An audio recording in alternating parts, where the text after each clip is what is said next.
Okay, that was hands down one of the best breakfasts of my life. We always eat eggs with veggies and scramble them and do, some combination or another. But everything about that meal was so delicious. Those Cubanelle, or Italian frying peppers I discovered last night, have so much flavor, and the tomatoes, oh my god. I grew up thinking I hated tomatoes, and I do hate store-bought tomatoes, or at least all the ones I've had, but these ones are so good. Those little orange sun gold cherry tomatoes, I just popped one in my mouth and I enjoyed it. That's huge for me. So that breakfast, just wow. It's not about the food, it's about everything the food stands for, and we're so excited to start eating tomatoes out of our garden, and over the years of our life having more and more satisfying meals like that. And I think we're properly fueled and ready to have a productive day today. Yeah. We should probably get rid of the water from the sink. Yeah, finish cleaning up breakfast. Yeah, clean up, and then we'll make some sawdust.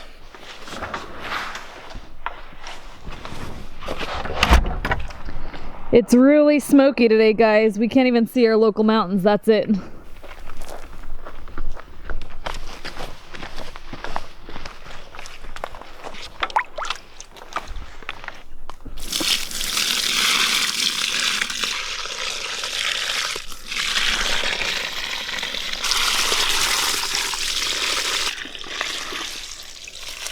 As I was falling asleep last night, I was doing a little bit of research, trying to rack my brain, figuring out how we should go about preserving all this food from the garden. Some things to me are pretty obvious. The tomatoes, we're gonna eat whatever we want to eat fresh, and then we're probably gonna dice them to use in soups and stuff, and then maybe make a marinara. But what we're more struggling with is all of our greens. They're growing quicker than we can eat them, and we only want to eat greens, I guess, so many meals.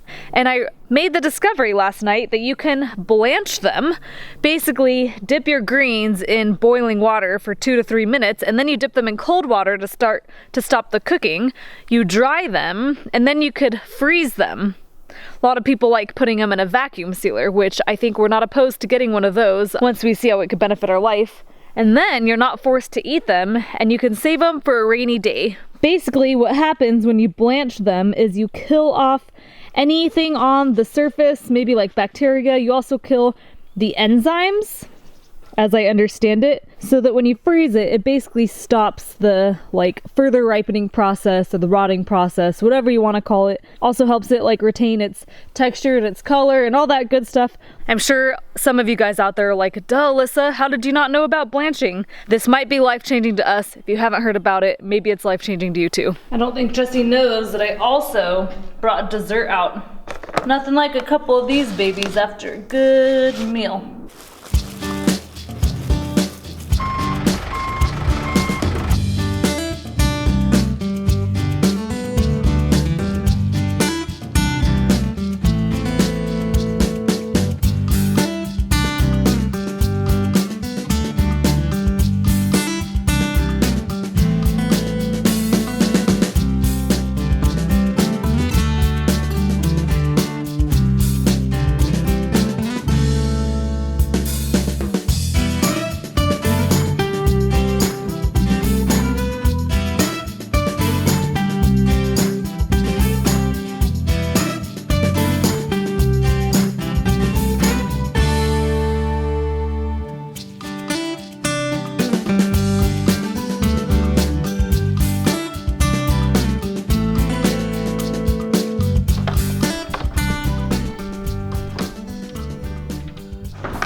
Something I just realized we hadn't really shared, and it was kind of just a latter realization. We ripped a lot of our lumber down to 7 1/8, and this gap is 7 1/4. It's because on the walls, for some reason, we were having a really hard time getting the lumber splines in. For a lot of the lumber splines, in this case, the sill, trimmers, and the header on the door openings, it doesn't really matter that the lumber is full width. It's just performing more of a basic function. It's not load bearing or anything like that. One of the huge advantages to SIPs over other construction methods on its face is the lack of a thermal bridge. And when we originally designed this SIP portion of this house, there was an ungodly amount of lumber in the walls. And my reaction was, what's the point in sips if we have basically a stick framed wall with foam in the middle? That just sounds like we're paying a lot of money for an inferior product. So as we've been putting these sills and trimmers and things in, I noticed that some of the lumber is not fitting super tight. I don't know why that happened, but now we've got small gaps that we need to fill. So with a piece of lumber like this, we have a choice. Do we want the gap on the inside or the gap on the outside? On some of the pieces, we're not able to get to the screws on the inside, like on this sill. So we have no choice but to put the gap on the inside because the screws are coming in from the outside.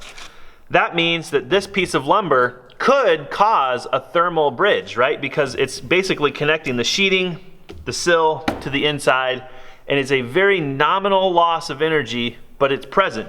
But if we foam this gap on the inside, it breaks that thermal bridge, well, except for the screws. On this header, though, we have access to the inside. So we've run the screws through and sucked that header tight to the inside, leaving the gap on the outer portion. And that means we can actually sever the thermal bridge completely by foaming that gap. And there's actually no connection to the lumber to the outside skin. It just kind of worked out that way, but something that I think is highly valuable when you think about the energy efficiency of the SIP design. So if you guys aren't picking up on all the hints in this video, today we're hoping, it is a hope, to get both of our French doors installed. It's a hope because I don't know if Jesse and I are going to be able to lift them on our own, and our friend is willing to help tomorrow morning, so worst case, we're going to have things ready to go so he can help us place the doors tomorrow morning. But we're going to give it a go because we're stubborn. But before we do that, we have to make sure that the door is completely bucked out and we have all the proper waterproofing done.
Yesterday, when I was using this oscillating tool, I definitely struggled. I've not really used one of these before, so the technique I don't even really know.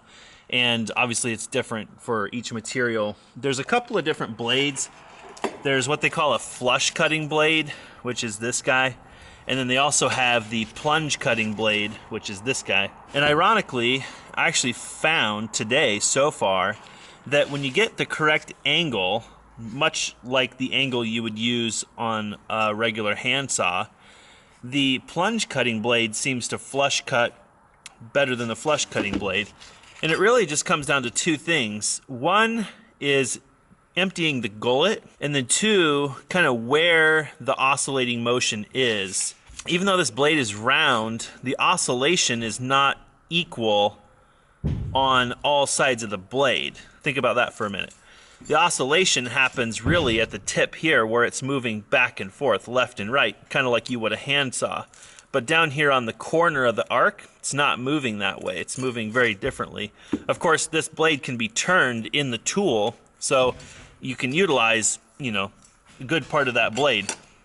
But when you get the plunge cutting blade at the right angle, it basically mimics the motion of a saw, and it seems to clear the gullet much better.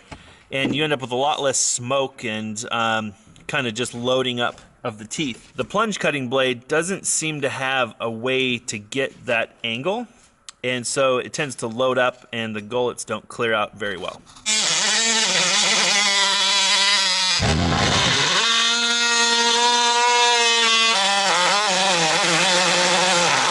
It's hard to believe after having done so much flush cutting that you could do a better job because of the tight space, and you could do it with one hand. Now that's productivity. It does make me feel a little bit better that this battery is already running low, but then again, it's a really small battery. Probably one of the grossest forms of this realization is our caulking gun. You can put about a 3 to 5 amp hour battery in that caulking gun and go for over a week. But the same amount of effort with your arm, total burnout.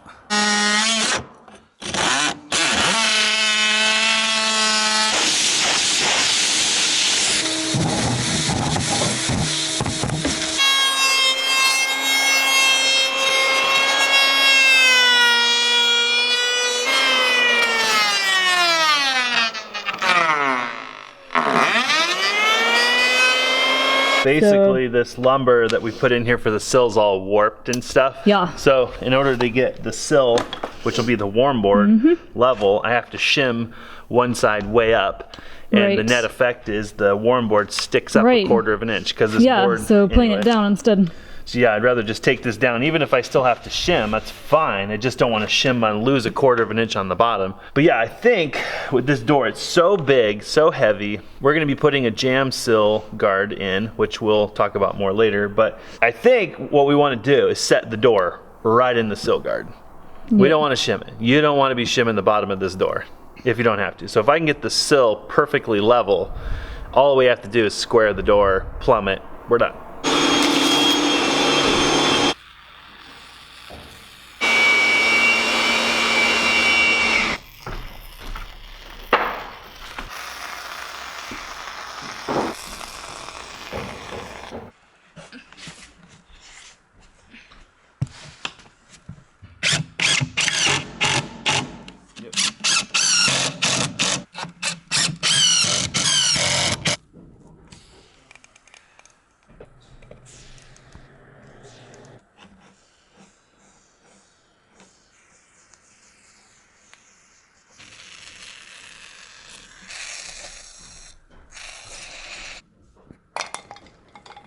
Any progress? Getting there. Time to break out the old timber framing chisels. Right? Wow. Only tool that we have that'll do that job. Thankfully, I've spent just a couple minutes behind a timber framing chisel lately. Yeah, we're getting there. I think it might have just been that one area too, because all this is below the sip. Sweet. So I'm kind of hoping it's just isolated, yeah. Yeah.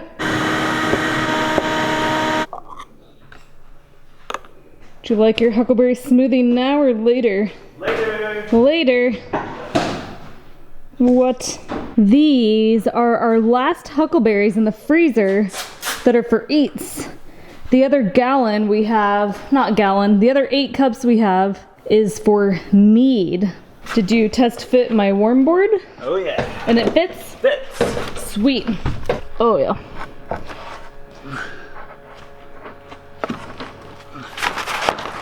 Oh, you know what I forgot to do? What? Forgot to toenail this in. Uh-oh. And I just realized it.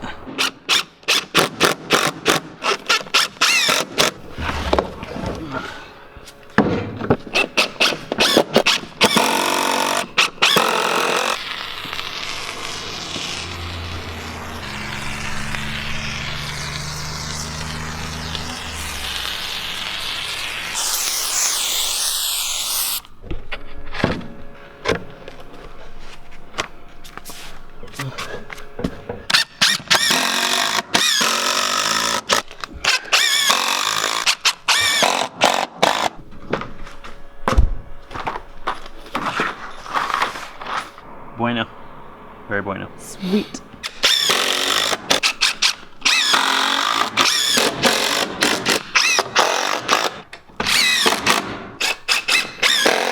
I think Bugaboo's coming up, so I'm gonna set the camera up on a tripod so you guys don't miss it. It's stinking cute when he comes up that ladder. That's pretty good. Now we wait. Oh. Hey, Bugaboo, come here. Bugaboo, Bugaboo, we put the carpeta out for you. Come here. Nope.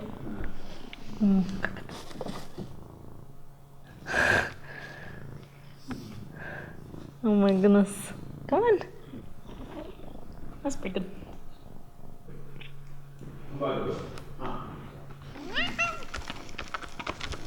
Do you know what these are? These are power tools. Yeah. Do you know what this is? This is work. What are you doing out there? It's pretty high, dude. He's gonna lay down right there. Right in the corner. Right in the corner. Not in the corner. Carpeta.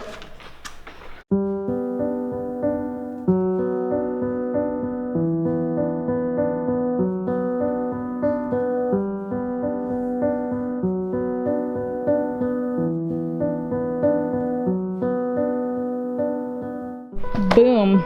That's beautiful. It's gonna feel so good to have these doors. Oh yeah. Wow. I think we're almost ready to try this one. See if we can put it in, or see if we just move on to that window and wait for help to arrive tomorrow.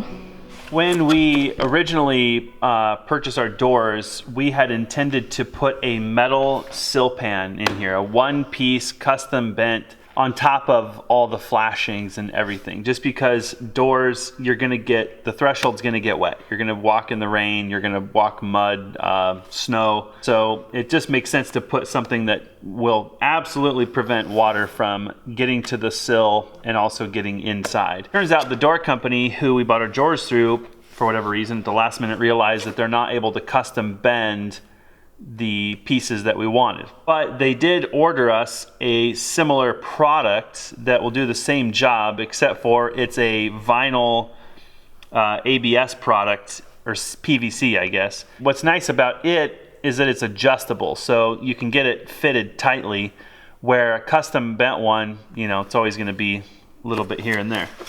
They're designed to be thin because you don't want them to take up a lot of space in your sill, because you don't have much room in your rough opening already. Basically, it consists of two end pieces and then a center piece, which is adhered once you're set up. So if you look really closely, this little channel right here is actually sloped ever so slightly out, and they call that a weep area.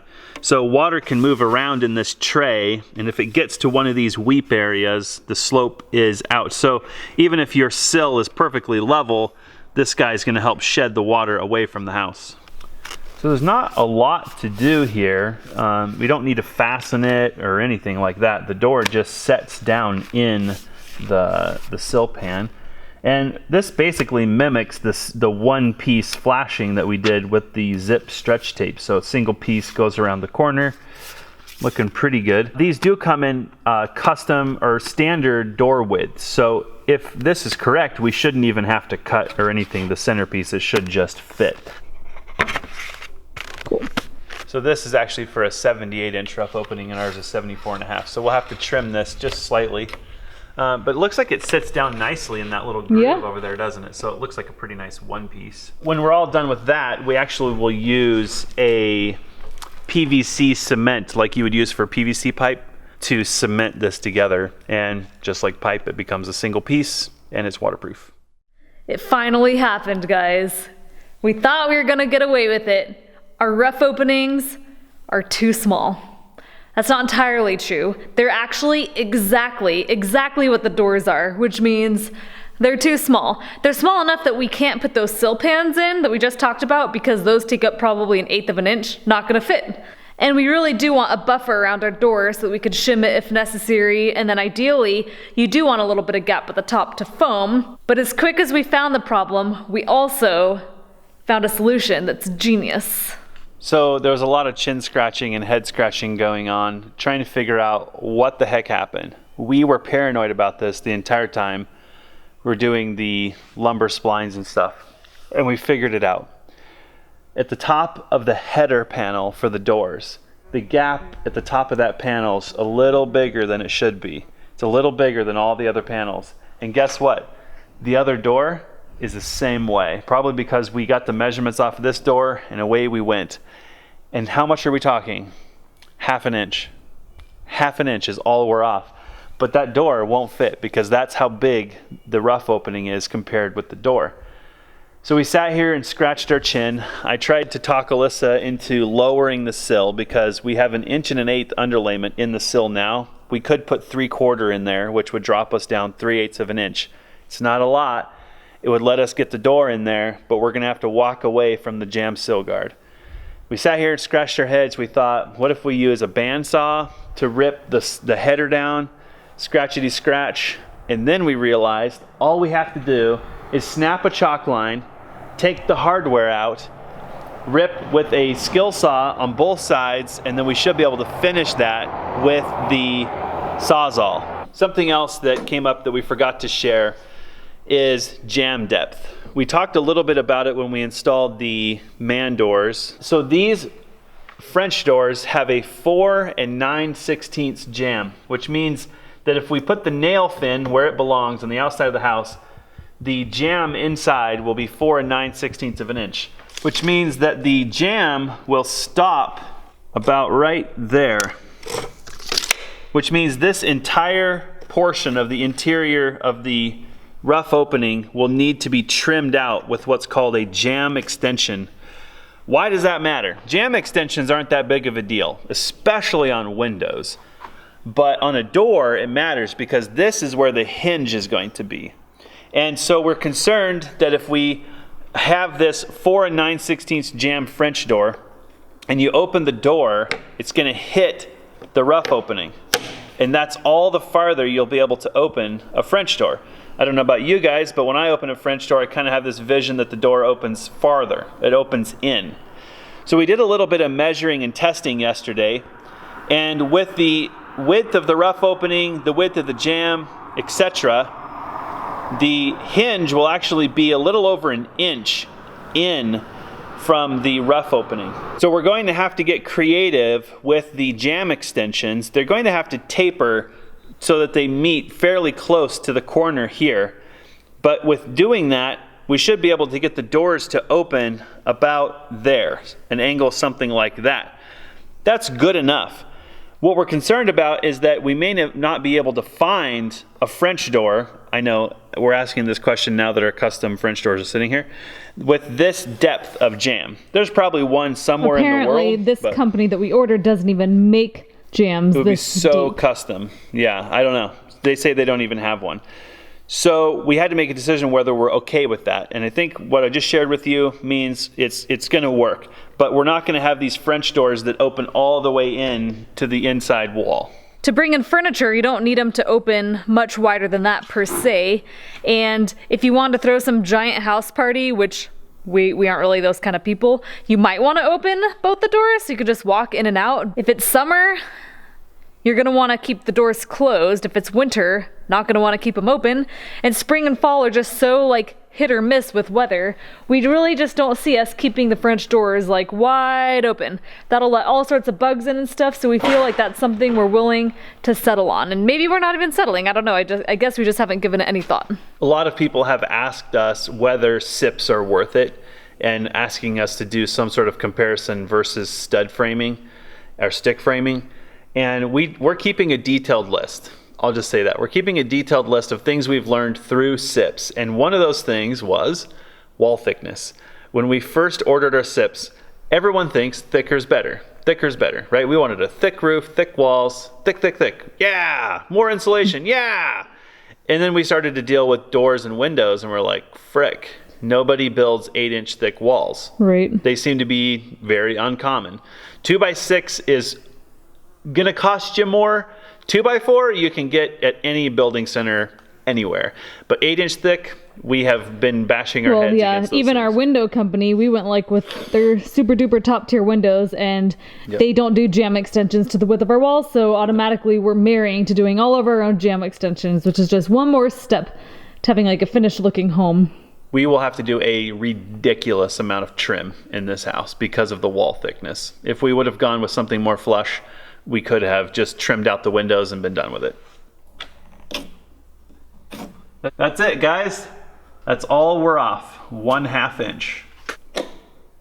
I think we should test this on this door first. Agreed, before doing it. Before we start doing surgery on the other door. I think it'll work. We're getting really good at fixing mistakes. Oh, and the 3 LED lights around that? Genius. Really? Because usually it's down here. Oh, right. And it shoots a light right there, which is not Cool. going to work. Little things, kids, little things.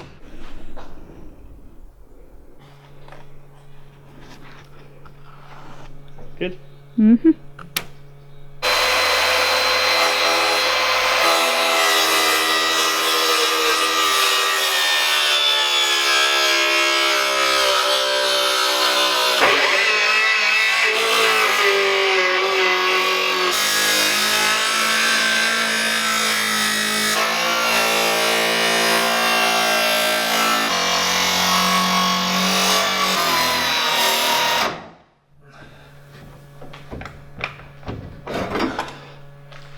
One set of batteries.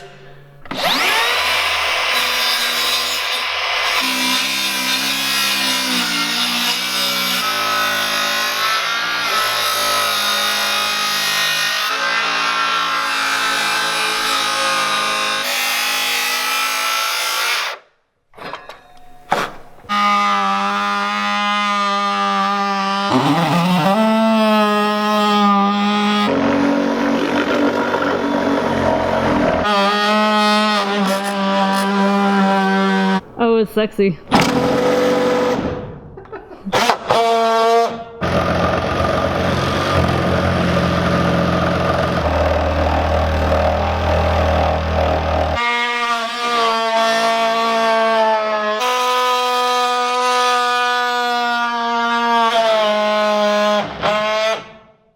What a pain in the grass.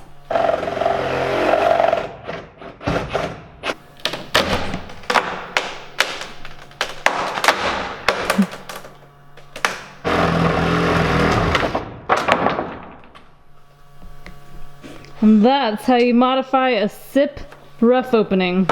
Wow. Take a bow. See your bow. Wow. What a mess! There's a word for that. It's called hack job. And that right there, in case you weren't sure, is a hack job. In case you're wondering, no ripping lumber in half With the Sawzall. with a Sawzall 3 inches wide. is not fun.